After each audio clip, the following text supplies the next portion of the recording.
It is Monday night. It is March 4th, 2024. Episode 381 of the Tan and J-Man Show is live on the ISC Sports Network, on the ISC Sports Network X page, on the ISC Sports Network YouTube channel, as well as the Tan and J-Man Show Facebook page and the Tan and J-Man Show X channel. Give us a follow on all of our social media if you haven't already at Tan and J-Man Show. And if you're listening to this episode on your favorite audio podcast platform, please give us that 5-star rating and review. We really appreciate it. With all that said, I'm Tanner Lee. Co-host Josh the J-Man Munn is a state away in Illinois, but he's to the right on my screen. J-Man, how we doing tonight? Doing all right. Doing pretty good. Pretty good. Yeah, you got to be enjoying the nice little spring preview weather we're getting. Yeah, back-to-back Mondays. It's been in the 70s. So cannot complain. Hopefully it's not going to, but hopefully we can kind of coast into the summer a little bit. Yeah, I'm still expecting one more big cold front to come in, maybe one more potential snowstorm. I don't know. Hopefully not. It's been a pretty mild winter for Midwest standards, I think. So, we will see. But we have plenty to talk about on the docket tonight. So let's get right into it. Hopefully you have a tie-breaking birdie or bogey question with you tonight. I do. Last time Purdue made the Final Four was 1980. Yes, sir. Can you name me the 5 teams they played in the NCAA tournament? No. Maybe a couple, but not 5. There's also a bonus to this one that I won't give you any extra credit. It'll just be more props. Back then, they played a third-place game. Yes. Can you name me who they played in that third-place game? I know I've seen it, but I've got a guess, but I'm not too confident. So, Birdie Bogey is brought to you by Arlington Public House. Arlington Public House has upscale cuisine and cocktails with a casual atmosphere located 703 Main Street, Rochester, Indiana. Pizza Monday, Supreme Pizza, Dill Pickle Pizza. Call 574-223-7101 to order out. And every Monday, $2 whole smoked wings, $1 off domestic brewskis. And they introduced their salad of the month back a few days ago. A Cobb salad, a delectable combination of mixed greens, savory bacon, grilled chicken, tangy blue cheese crumbles, red onion, and fresh tomato. I know my wife would be all over that one. Big fan of the Cobb salad. They they keep adding more and more things, more and more specials. I'm a big fan of pizza, so Pizza Monday's right up my alley. So I like Pizza Monday, Taco Tuesday. I love days where I can just eat, which is every day. Which is every day. I was gonna say, okay, LeBron, with your Taco Tuesday, which LeBron is going to be a topic of tonight's show at some point. Pick 6. No. I have 6 good ones, I think, but I thought about putting them in there, but I thought we would transition him into our first topic of the night, which I want to talk about Miss Caitlin Clark of Iowa. She became the NCAA Division I all-time leading scorer, passing Pistol Pete Maravich over the weekend. What are your thoughts on Caitlin Clark overall? She is, without a doubt, in my opinion, the greatest female college basketball player of all time. Maybe the greatest women's basketball player ever. It'll see how her career goes in the WNBA. She is going to the WNBA. Her time in college is done. She could have used her COVID year for that 5th year, but I think she was probably she might be done with college. She might not want to hear people talk about, well, she wouldn't have this record if she wouldn't have, which she broke the record in 4 years anyway. The craziest thing about Pistol Pete is he didn't play his freshman year of college because they didn't play freshmen back then, and he didn't have a 3-point line. Correct. So that kind of puts it into perspective, which is ridiculous. He also shot, and I'm going to bring this up, Thad Mooney, a good friend of the show, loyal listener. He sent me a crazy stat. So Caitlin Clark averages 19.9 shots per game. Pistol Pete averaged 38.1 shots per game. Oh, man. That's a little difference. It's a little different. Yeah. The thing about Clark, limited to 83 games over his 3 seasons, like you mentioned, because no Mhm. freshman and no 3-point line. So it's an interesting comparison. Yeah, that is fair. That kind of levels it out a little bit then. Um, People think Clark's a ball hog, but she's averaging 8 assists a game too. Right. And again, 19 shots and she's averaging 30 points a game. That's pretty dang efficient. Right. So I know people hate really, really good basketball players that kind of turn them into the villain, kind of like people have turned Zach Edey into a villain, even though he seems like a really good guy. Just because he's really good and he dominates them, people hate him. Same Mm-hmm. thing goes with Caitlin Clark. Mm-hmm. She's under this microscope, which you are once you become this superstar, super famous. So now she gets these, she's a flopper because she, that court storm she kind of got bumped into. And then yesterday there was a thing where the Ohio State girl got a technical and they said it was Clark's fault. People who hate Clark said it was her fault. So you're under this microscope, but she's done a pretty dang good job of kind of keeping that noise out, just going out there and winning. Although they did not win the Big Ten, believe it or not, No. Ohio State did. So they got to a national title game last year, and I'm pretty sure they'd feel like it's national title or bust this year. Yeah, and I think I've seen some people on social media land out there in social media land, I should say, saying that to solidify herself as the greatest women's college basketball player ever, she's got to lead Iowa to a national championship victory. Yeah, and I I think don't know. when Evan and I were on here, we talked about Jay Williams' really dumb comments about Well, he her makes dumb saying, comments every week, so I don't even think I wouldn't even put her in that grade. I have that Kobe mentality. You gotta go win, which is the dumbest thing ever. She could have easily gone to UConn and won 3 national titles, but she wanted to they could have stay. used her because they're. Yeah, they've kind I of mean, tapered they're off a still little a bit. very good program, but they're not as dominant as they used to be. Yeah. So she could have easily done that, but she decided to stay home and build something there. And they got to a national title game last year. Right. So it was asinine, Jay Williams. She's done a ton for the women's game. I mean, For they're sure. sellouts everywhere they go on the road. I think if I read correctly, the senior day price of admission for the ticket at Iowa was around $500, which is crazy. Um, do you think this changes the women's game going forward? I mean, I'm hoping maybe there's some young girls out there, maybe the next future Caitlin Clark out there watching her and inspiring and it to be her. But do you think that changes anything in the near future?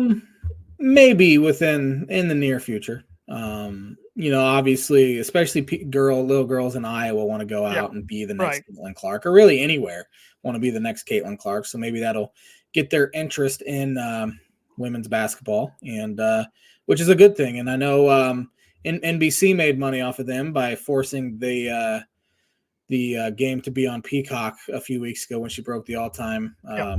women's record. Yep. So I'm sure they're very happy with her contributions. As you can tell, Sure. very sarcastic about that.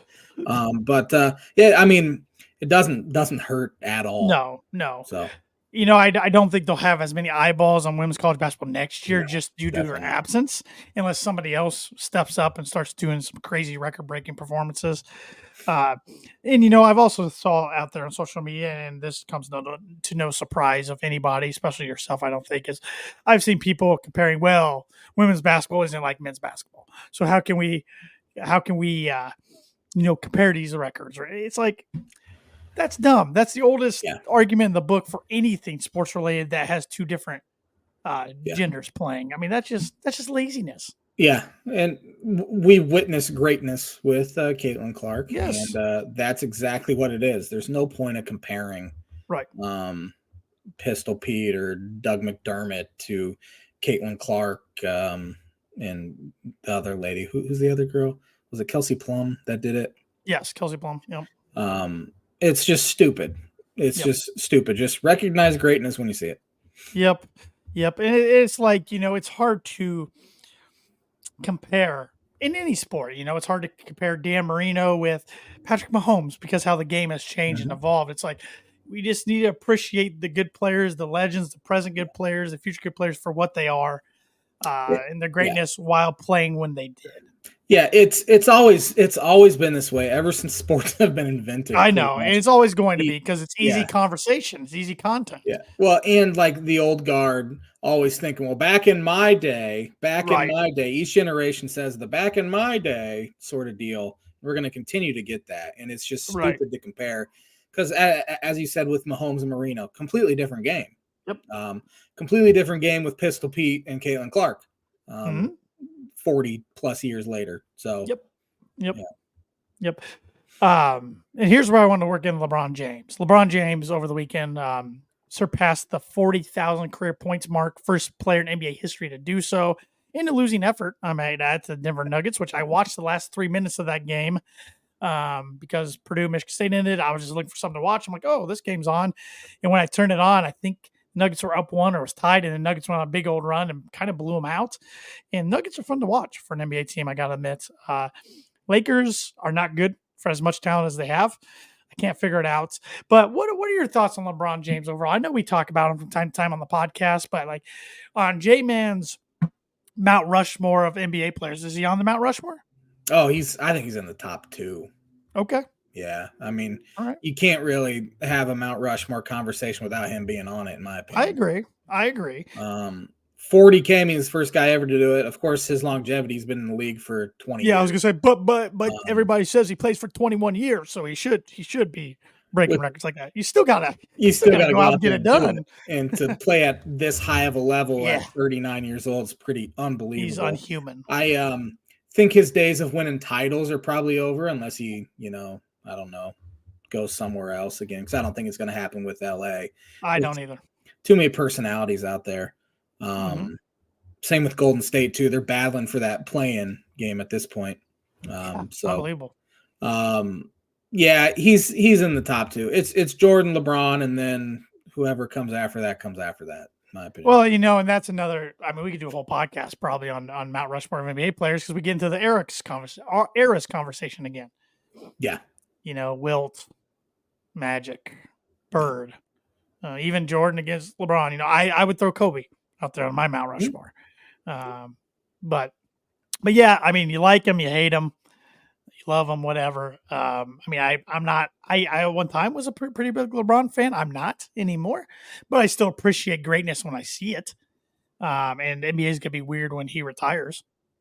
Yeah, it'll be kind of like when Tom Brady retired or um, whoever in baseball. You can even put in there, but it'll be interesting to see when he decides to hang it up. I know as he wants to play a season with his son in the NBA, and Bronny's not ready, not his even son's close to being averaging ready. But 5 points a game on an under 500 USC team. Now, with that being said, because he's LeBron, he will get Bronny on an NBA team, and they will yes, play together. oh, absolutely.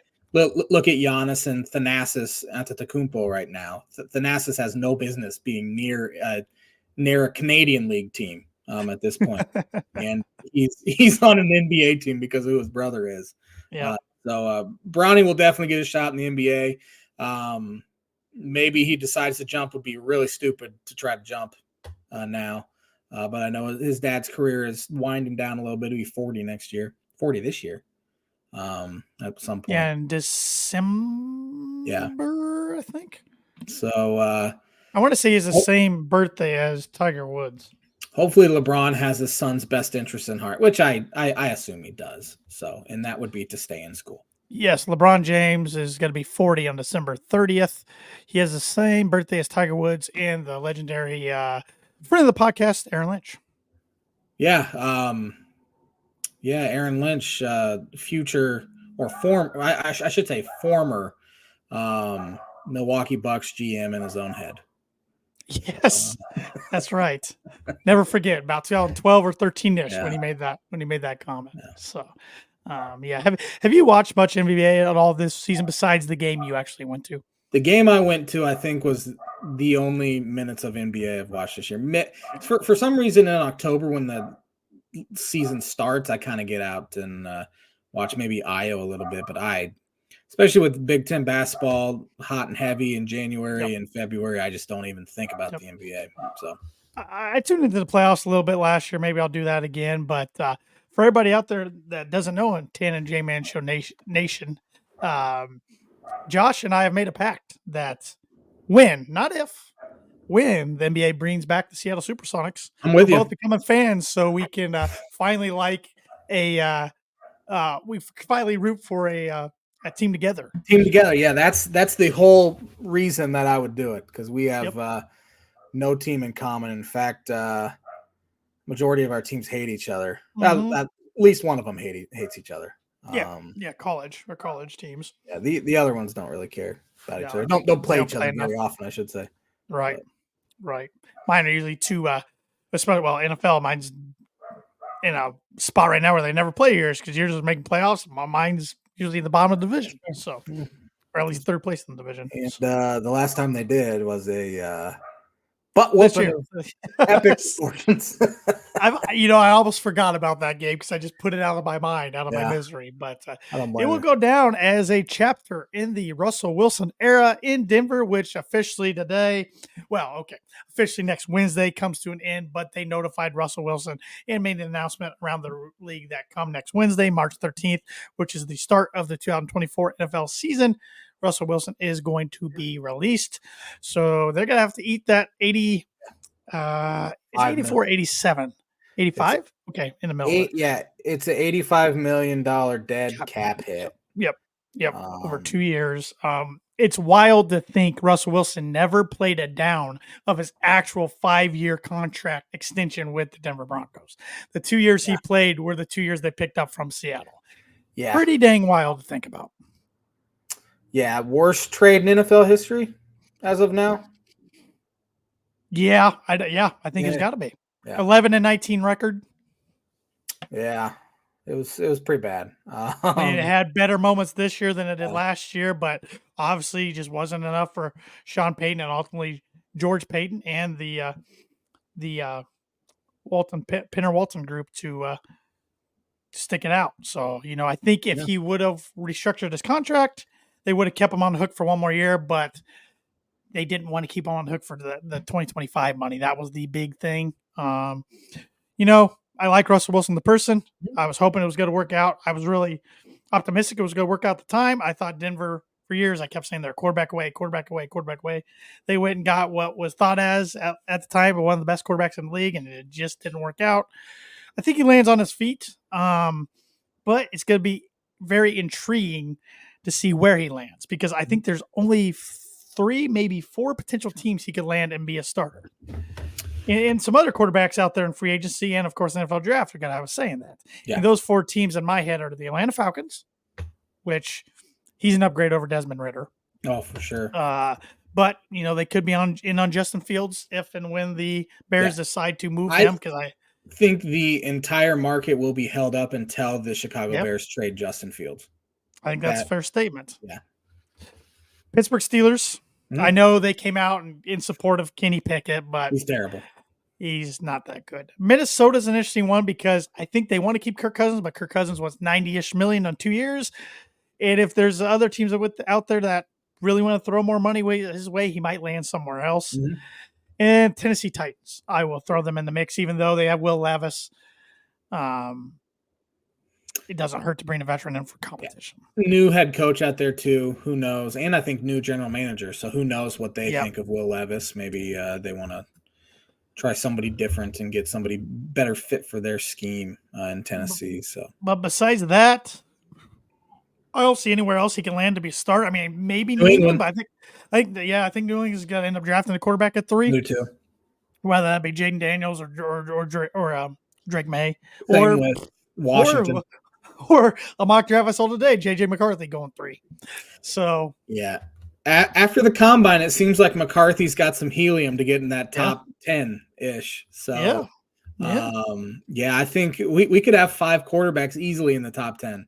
That's not good for my team sitting there at 12. But if they want a guy bad enough, they'll trade up and get him. And if not, that means maybe they did something free agency because I just don't see them rolling into week 1 with Jarrett Stidham behind center. No, I think he's going to be on the roster, but Denver's done the veteran quarterback thing here the past 4 or 5 years, and it hasn't worked out very well. Now, that's not to say it's not going to work out the next time they do it. they've swung every which direction since Peyton Manning. They've done the first round quarterback, Paxton Lynch Yeah. bust. They've done the second round quarterback with Drew Lock and Brock Osweiler, even though I'll die on the hill that if Osweiler would have re-signed with them after the Super Bowl year, his career could have been differently. Maybe not would have been great, wouldn't have been great, but it would have been differently than it did when he went to Houston and Cleveland, back to Denver, then Miami. Now he's commentating.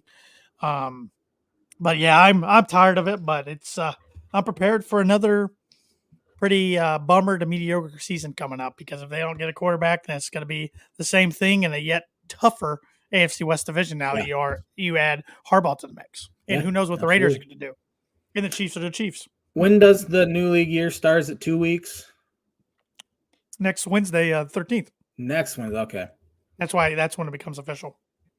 Yeah, All the right. move for Russell Wilson. So yeah, we'll be talking in 2 weeks. We'll be talking about a bunch of free agent moves. So Yeah, and honestly, this time next week we might hear some rumors with the legal tampering period opening because it opens for about 3 days, right? 2 to 3 days. Yeah, and usually in the NFL, a whole day ahead of time, pretty much, Yeah. where a lot of the big boys are going. Yeah. Just like the NBA. I wish they do that in baseball because it drags out. They should. But yeah, the NFL never sleeps. It's fascinating. I mean, it was news I was expecting. I wasn't shocked, but I'm glad they did a whole week ahead of time just to get it out there and get it over with, because everybody knew it was coming. They were just, from a public relations standpoint, saying what they could say and had to say at the combine as far as Peyton, and everybody read between the tea leaves. So yep. But I have a pick six list for you this week, and it's a mix between NFL and MLB this week. Starting with Mike Evans. Yeah, he got the deal done. Back to Tampa. He is. I don't even know if I wouldn't call him underrated, but maybe because who he plays for, he doesn't get that hype. Although he's consistently 1,000. I mean, every single year of his career, he's put up 1,000 yards receiving. Easy first ballot Hall of Famer when his career ends too, and it's nice to see a guy stay loyal to the franchise that took him, and now he'll be there 10 plus years. So through multiple quarterbacks, and I'm sure he's hoping Baker will be back. I'm guessing he is, because I think Mike Evans, he said he wants to play on a playoff caliber team that has a good quarterback. I'm reading between tea leaves there with a 2-year, $54 million deal that Baker's coming back. Or if he had any doubt, maybe he tests free agent waters a little bit more. Yeah. The funny thing is, he said the exact same thing DeAndre Hopkins said last year. He wanted to go play for an elite quarterback that could win a Super Bowl, and Hopkins ended up with Ryan Tannehill in Tennessee. And Will Levis. Good for Evans, especially. That is the most winnable division, I think, in sports. I don't think it's going to change much this year. No. So, Jason Kelce. Yeah, retired today. He'll be a first ballot Hall of Famer as well. I wonder if they wouldn't have started this podcast if he would have this kind of reception. Because I don't think he would have. Yeah, his fame got incredibly boosted by this podcast. People got to see his personality, and of course, who his brother is and all that. And who his brother dates, let's be honest. And now who his brother dates, that also helps. But very well-spoken guy. Seems like a lot of fun, too. Fun to hang out with. Absolutely. And he showed up to his press conference today wearing some flip-flops and man after my own heart. Yeah. And a cutoff. Chris Mortensen. He's unfortunately passed away yesterday. I don't know. I remember he battled cancer for a little bit, if I remember correctly. Only 72 years old, though. I thought he was a little older than that. One of the greatest football insiders, writers ever. His career spanned 40-plus years, and now there have been some ESPN guys here that pass away. Obviously, Stuart Scott, and then John Saunders, and then John Clayton as well. So all these NFL guys. So it was a pretty sad day in the sports world. Yeah, it was. And, he was Peyton Manning's, I guess you could say, favorite journalist. He was the one who Peyton trusted the most. He's the one who Peyton first told Mort when he was going to Denver that he was going to Denver. He told Mort that he was retiring before anybody else. So when Peyton Manning trusts you, you're doing things the right way. So switching gears to the MLB, sticking with the retired segment of Pick Six, Josh Donaldson. Yeah, he retired today. Yeah, I saw. Mhm. I literally saw that right before the show. Cubs took him in the first round supplemental draft out of I believe he's out of Auburn. He was a catcher. Cubs shipped him off for a season and a half. Rich Harden, and Josh Donaldson ends up winning an MVP for the Oakland A's in typical Cubs fashion. Had a really good career. His career ended kind of poorly with the Yankees, and then he's with the Brewers. But really good defensive third baseman. Had some power. Walked a ton. Seemed to be pretty not very well liked even by his teammates. He was kind of a kind of one of those guys that got under his teammates' skin. But hey, had a good career. That Mooney here on Facebook said podcasts helped Kelsey to the general public with popularity. Those that watched the line play during the game his whole career, Kelsey's still first ballot without the pod. Oh, for sure. I agree with that. Yeah, I agree with that. This guy got a big old extension today, Zach Wheeler. Yeah, highest per year extension in history, which is what the Phillies had to do to keep it just 3 years. Because I mean, Wheeler's 32 years old. Remember when the Phillies signed Roy Halladay? And he was awesome. Zach Wheeler's been even better in his first however many starts than Halladay was. So good for him getting paid. He's ended up having a really good career. He had some injury issues early with the Mets. Then he went to the Giants, and he's kind of bounced around, but kind of found a home in Philadelphia. He's nasty. Yeah, the Phillies were wheeling and dealing for that one. Yeah. And last one, Blake Snell. He's still unsigned, right? He hasn't signed. Still unsigned. Just Boris is saying he and Montgomery are getting some traction. That was a Boris report. Maybe the game's kind of passed Scott Boris by because he was asking for $250 million for Belly. He ends up signing for 80. He was asking $150 million for Matt Chapman, and he ended up signing a 4-year, $50 million deal with the Giants. So maybe he kind of overplayed his hand a little bit. Blake Snell, he just won a Cy Young, I believe, didn't he, this past year? Jordan Montgomery had a great year. He started with the Cardinals and then went to the Rangers. Almost said Super Bowl, won a World Series with them. So pitchers are always real finicky when you're kind of dealing with long-term deals, especially guys that are 30 and older, like Snell is. I think Montgomery might be 29, but still, past 28, it's kind of scary to give a guy a bunch of money, especially a pitcher. So we'll see. Maybe they both sign a deal that's kind of similar to Bellinger, where it's a short-term deal, but he has an opt-out after year 2 and after year 1 and year 2. And you can sign another longer deal in next offseason. Any guesses where he ends up? No idea. Yeah, I don't. I haven't even heard him mentioned for some teams. I heard him mentioned with the Yankees a while ago. Yeah, there's some Yankee fans hoping they can get something done, but it's got to be in the Yankees' favor, which I don't see it happening. But yeah, well, these guys keep going into March. They'll start getting desperate too and being like, I need to find a team, so I don't care how it is. So their leverage is kind of gone at this point. Good point. Montgomery's been mentioned, potential Cub at this, but I just don't see Cubs doing anything because the Ricketts want to stay below that luxury tax so they can keep a line in their pockets instead of putting a good team out there. So I can tell it's going to be a roller coaster season of emotions with the Cubs for you. I can tell already. Yeah. I think it'll be very similar to last year, honestly. Yeah. I think they're better than last year, but they'll be better managed. Significantly better managed. Honestly, Rossi kept them out of the playoffs last year. Yep. That's going to do it for this week's Pick 6 segment, which is brought to you by Performer Print 2 Promo Group. If you're looking for a trustworthy, dependable resource for your next trade show, company picnic, or sales meeting, Performer Print 2 Promo Group has over 50 years, yes, 50 years combined experience in promotional products and commercial print. They strive for fast and efficient response to all your print needs, so you need to look no further. Let them be your one-source print and promotional company today by giving Barbara Van Weinsberg a call at 574-210-3815. You want to be educated here before we get into You already know my answer is yes. The New York Yankees are the first team to train outside the U.S. Excuse me. They trained in Bermuda. Interesting. Did not know that. What year? 1913. Sorry. I forgot to say the year on this day. On this day in 1927, Babe Ruth became the highest paid player in MLB history when he signed a 3-year, $70,000 per season contract. Money well spent. Yeah. Bought him a lot of hot dogs. I was just going to say that. I literally was just thinking that in my head. On this day in 1976, Major League Baseball San Francisco Giants are bought for $8 million by Bob Lurie and Bud Herseth. $8 million. That's a lot of money back then. $8 million.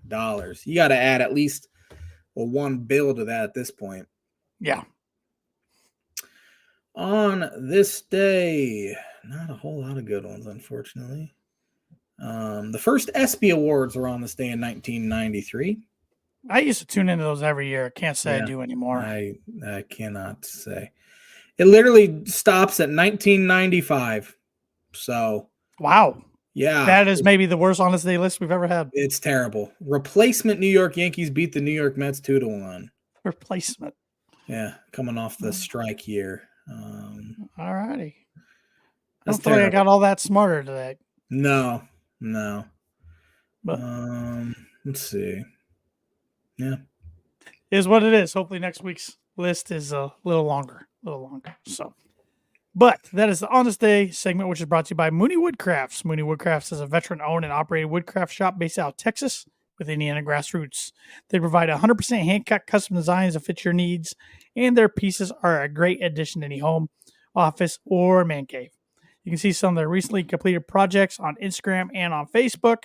Their handle on there is at Mooney Woodcrafts. And if you let them know the Tan and J-Man Show sent you, you get 15% off your first sign order.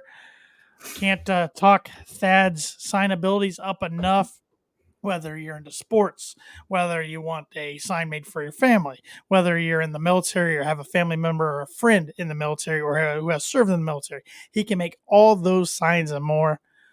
It would be the perfect Mother's Day gift, the perfect Father's Day gift if we're looking ahead a little bit. So contact Thad. Let him know the Tan and J-Man Show sent you. 15% off your first sign order. Before we get into college hoops talk, the NFL Combine is going on down in Indianapolis. You and I went to the NFL Combine one year. I believe it was 2017 or 2018? 2017. 2017. It was 17. Patrick Mahomes' year. Mitchell Trubisky that year. We didn't get to see any of those guys. I think the best player we saw in the morning session was Cooper Kupp. Yeah. Probably looking back on it. The quarterbacks were bad. Josh Dobbs is one that I remember. Yes, Dobbs, CJ Beathard, Kaiser, CJ Beathard. Yeah. But they've changed the combine experience since we went. When we went, you couldn't talk, couldn't have your phones out. Now you can do all that. Now you can have your phones out. You can talk. They let combine goers sit lower at Lucas Oil now. The NFL experience part's still the same thing. That was fun when we went years ago. But I did see where the combine's going to stay in Indy for at least another year. Good. Through next year. I think it should stay there all the time, but I'm afraid it's going to move to LA or out in California eventually. I hope not. But yeah, Indianapolis is a perfect spot to host because it's right in the middle of everything. It's easy to walk places. You have the bridge system, if you will, that can get you from hotel to convention center to all over. It's great restaurants there within walking distance of Lucas Oil. That's where a lot of deals go down. That's where the Russell Wilson trade went down between I forget the exact restaurant. I heard it the other day on the podcast. It was a restaurant I'd never heard of, but I hope it stays in Indy for the foreseeable future. That'd be nice. With that said, have you watched any of the combine? Any rumors you've been reading or hearing stirring up in the combine? Not really. Dolphins are in such cap hell that yep, I hear there, brother. They're not going to tag Christian Wilkins, so he's likely gone, which just sucks. He's the glue of that defense, so that put a damper on my weekend. When they're releasing Xavier Howard, which you weren't too. No, Xavion's cooked. Xavier, not Xavier. Xavier. Good player. He hasn't been healthy in 4 years. So his is whatever. Emmanuel Ogbo, whatever. Good depth guy, but losing Wilkins will be a dagger to my heart because that dude is elite at defensive tackle spot. Good dude too. So And Tua's contract's up after next year, right? yeah, so I think they'll work hard to get a deal done with him, an extension this offseason. Same with, I think, Waddle and Javon Holland. Those Yeah. are the three guys I think they'll try to keep in the fold. Yeah. But other than that, I haven't heard anything.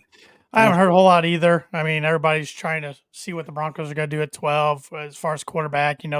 They talked to the top three, even though they're not going to be there. Caleb Williams, Jaden Daniels, Drake May. And then they really sat down and talked to McCarthy, Penix, Nix, and kid from Tulane. His name's escaping me. I have no idea. Pratt, I believe. Pratt. I think that. Oh, I should know that off the top of my head. But those are the four. They really kind of maybe are eyeing real hard. I don't know. Part of me wants them to take a quarterback at 12. Part of me wants them to take other players to fill other holes, fill their needs. I would love Brock Bowers if he's there at 12. I miss Denver having a good tight end. It's been many, many years since they've had a good tight end.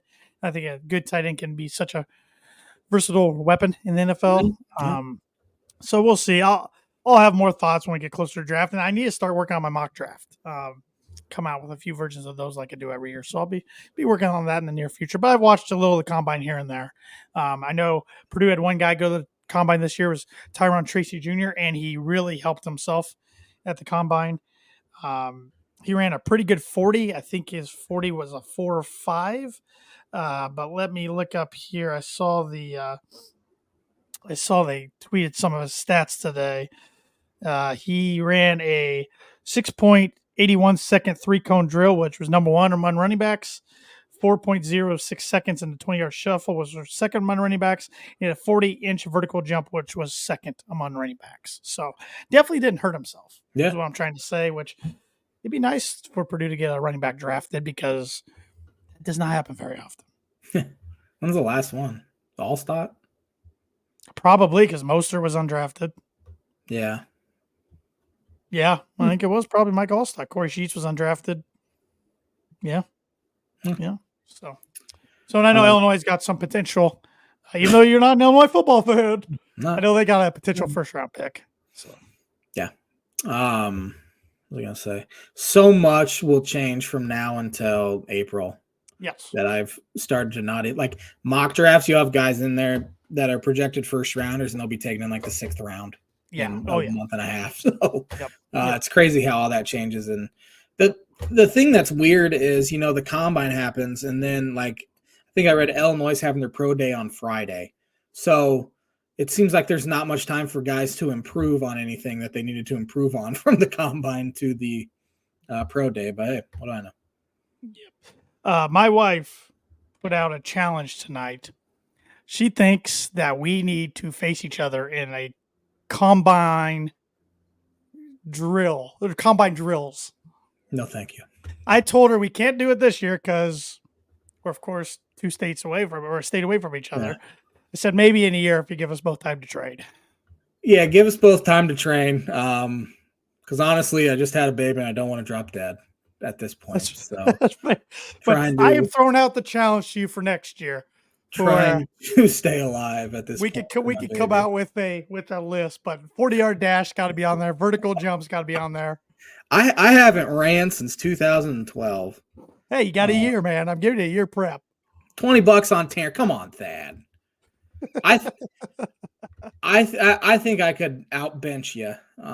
You could outbench me. I would say, even with a year to train, you could probably outbench me. Yeah, I could dominate you on the sled, I would say, if we're throwing that out there.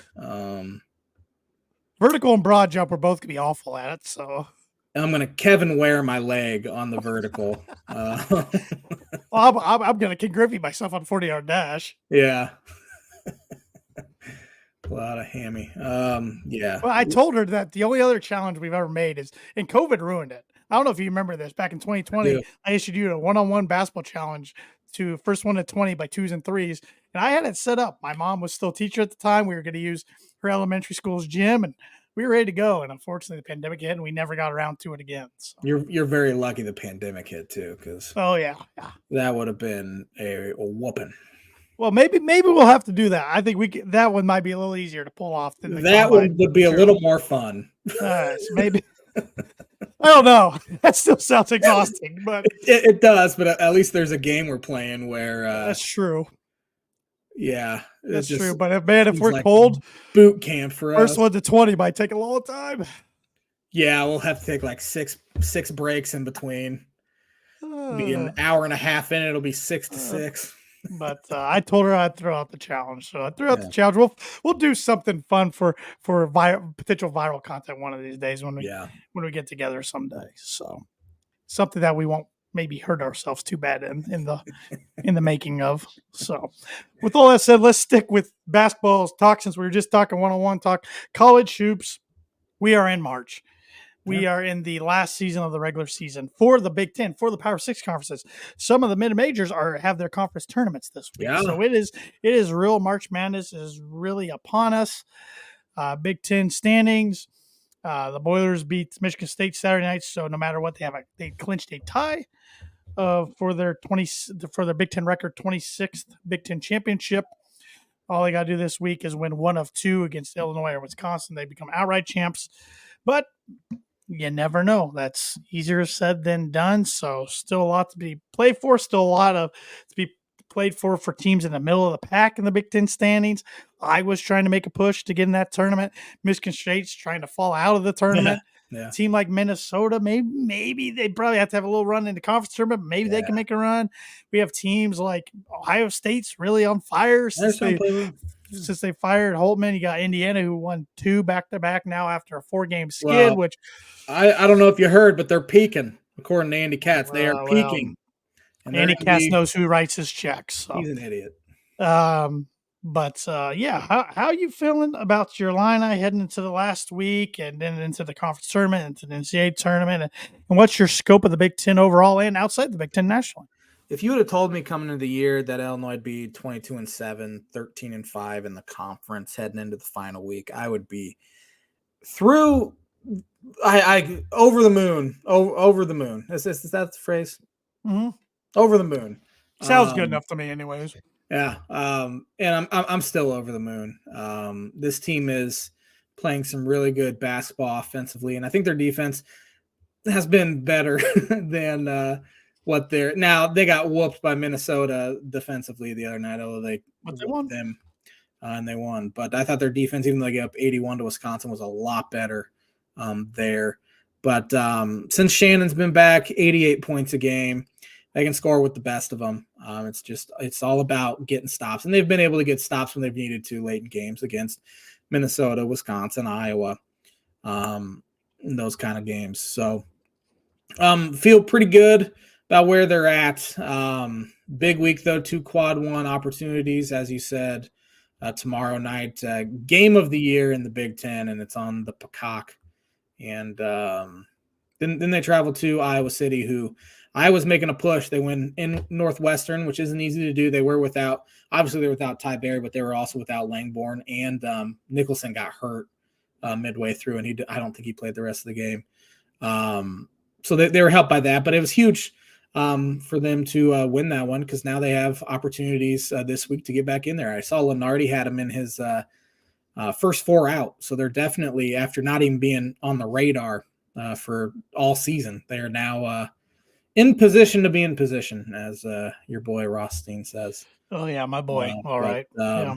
Yeah, as you said, Ohio State's playing a lot better since they fired Holtman, and maybe Diebler's making a case to not only keep the job, but at least maybe make a case for a mid-major job. Which I think would be the most likely scenario. I mean, he's obviously got something. I mean, we knew Ohio State had talent. That's why it was always it was puzzling. Like, why is Holtman not doing better than he is, especially this year? And it usually you see teams just folded in when a coaching change happens at this point of the season, but it's lit a spark in Ohio State. I wouldn't want to play them in the Big Ten tournament. Oh, yeah, they're one team that I would very much like Illinois to avoid because they are a lot better than they were when Illinois played them a month or so ago. They got nothing to lose. I mean, nothing to lose.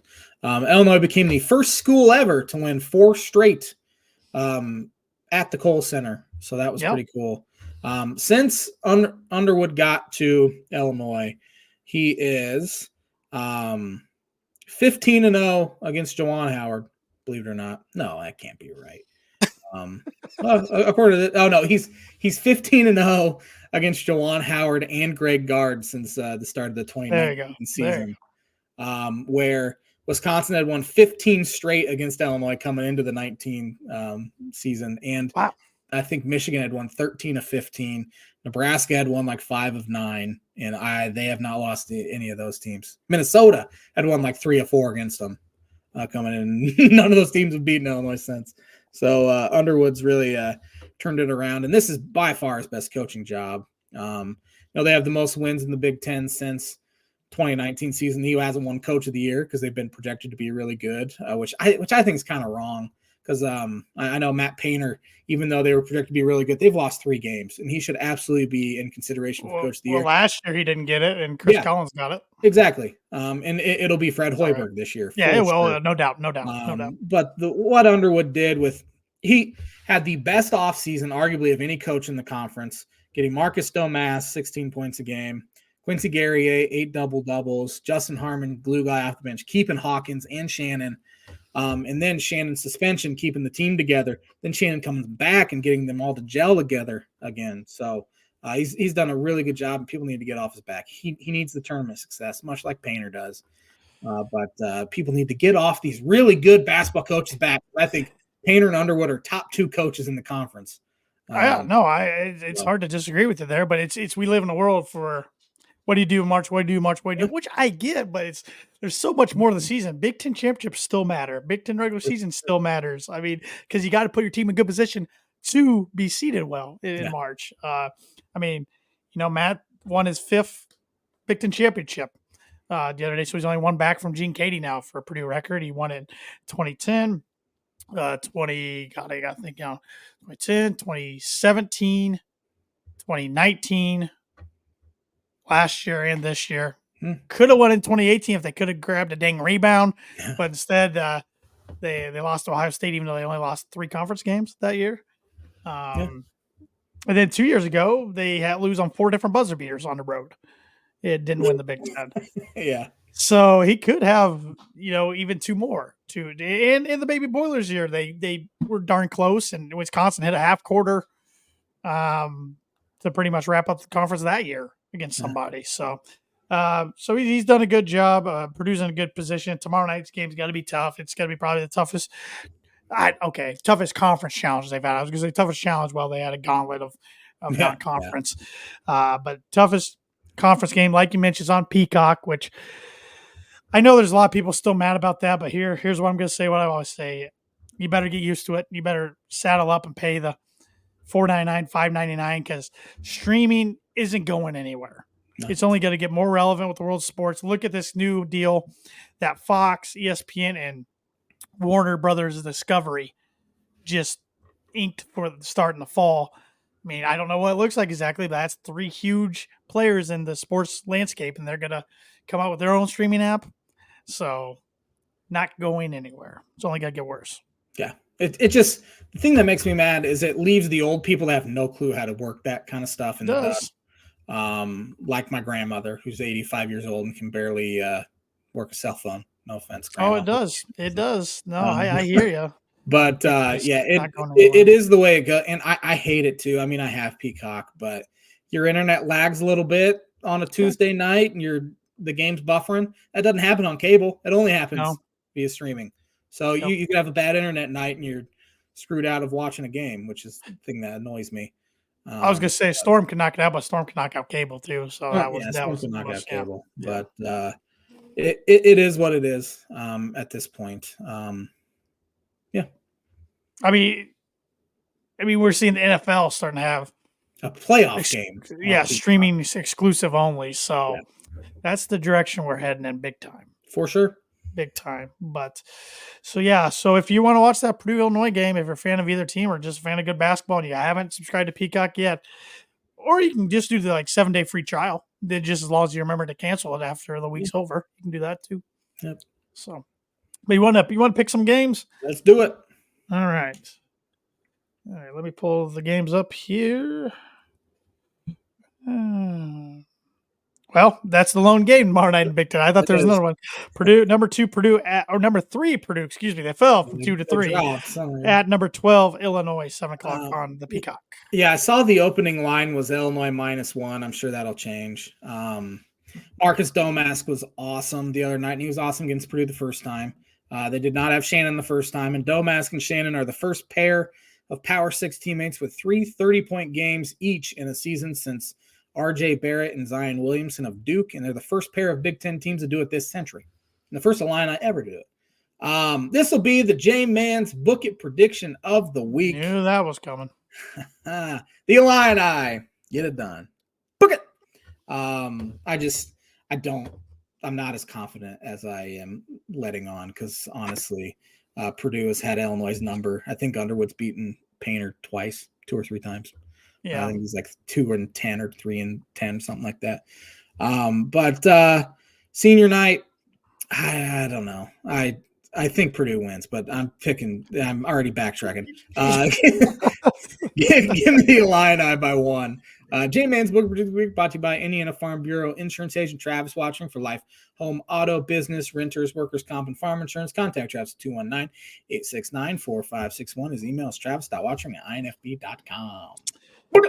Well, what worries me is Purdue hasn't played their best defensively as of late. Even during the 80-74 win over at Michigan State the other night, defense looked problematic at times. But Michigan State shot the ball pretty well at a pretty good clip for a little while, and then they went ice cold. But so stopping Illinois is going to be a problem. I mean, Illinois kept coming back against Purdue the first time after Purdue got a huge lead, but never did have the ball where they had a chance to tie or take the lead. I haven't felt good about this matchup in weeks, just on paper.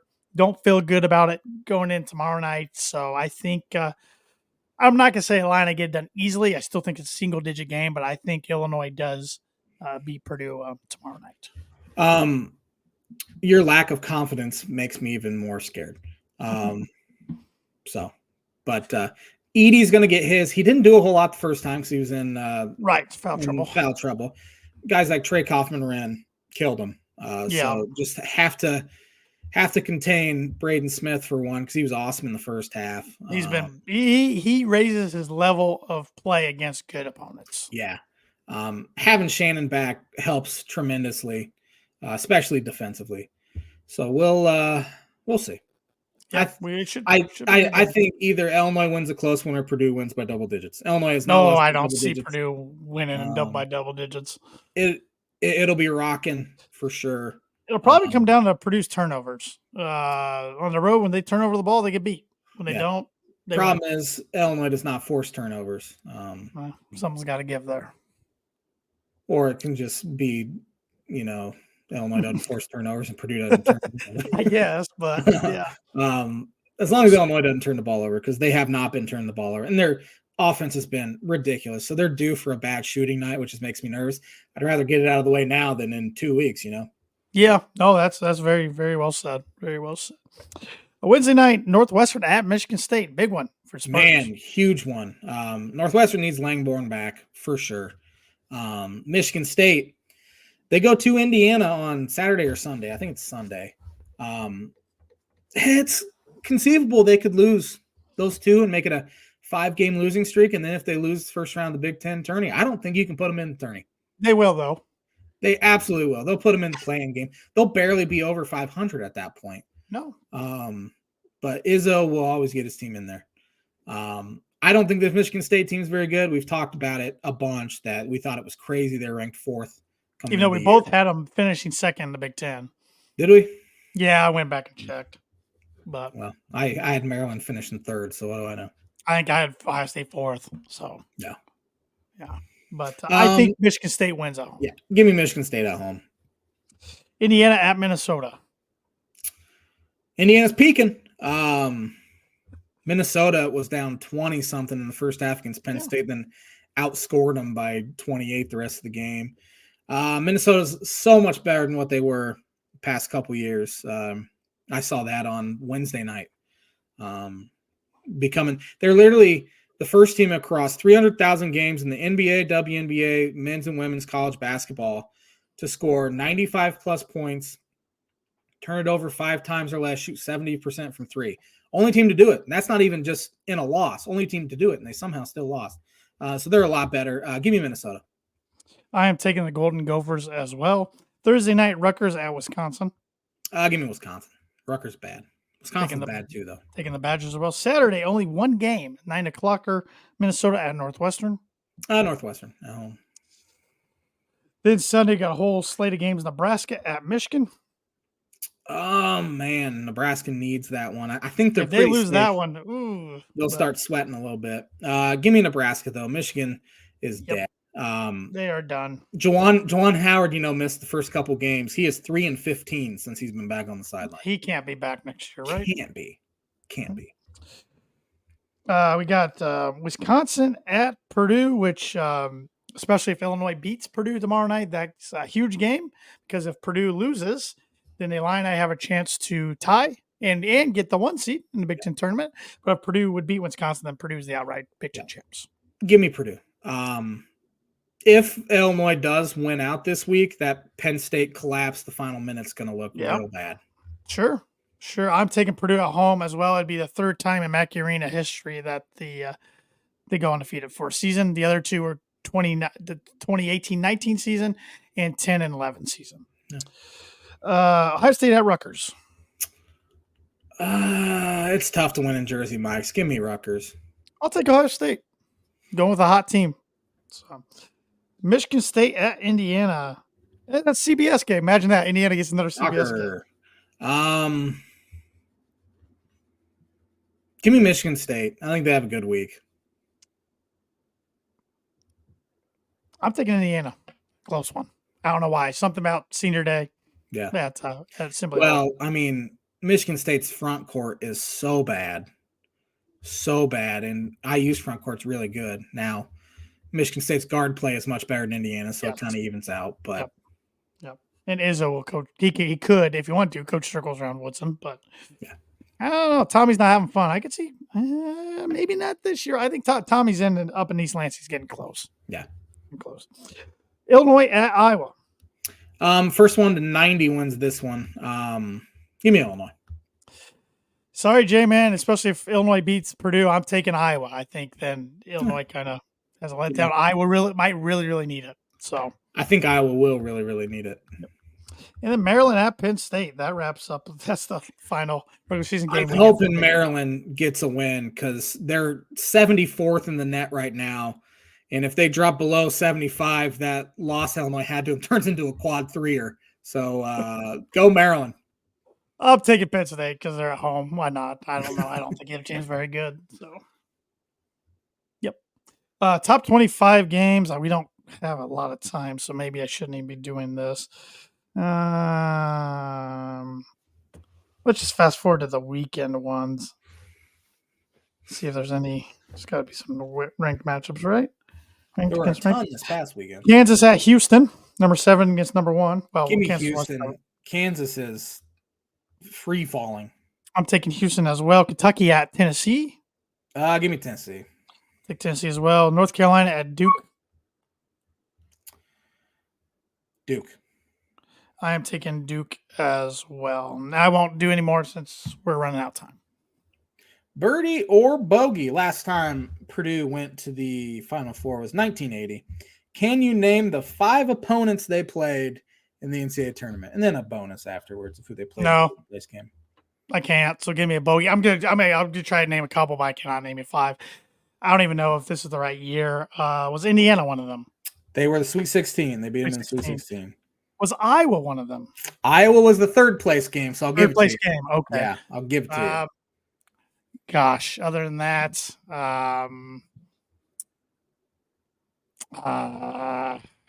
was Duke one of them? Duke was the Elite 8. I don't know for a second. I'm going to throw. Okay, I'm just going to throw out some names. Was LSU one of them? They were not. How about? I know they played this team in the NCAA tournament. I don't know what years. Georgia? Nope. Okay, just give me a bogey. I don't know. Round of 64, they beat LaSalle. Nah. Round of 32, they beat St. John's. Nope. Sweet 16 beat Indiana. Yeah. Elite 8 beat Duke. Lost to So UCLA. UCLA. Yeah. Okay. And then beat Iowa I right. don't know if they won or lost Iowa. I cut that off, but they played Iowa in the third Well, they place. beat them for the third place game. They beat win? Iowa. Okay. Yeah. So, Yeah. yep. So All right. Well, I got a couple of them right. I'll take it. That was a toughie, but I like that though. I like that because that's in my wheelhouse. So I'm not gonna be mad at you for that one. So pretty good one there. Thanks for watching the Tan and J-Man Show. We'll be back at her next Monday with another episode to preview the Big Ten tournament, one of our favorite weeks, if not our favorite week of the year, college basketball. Have a fantastic week, everybody. We'll be back at her.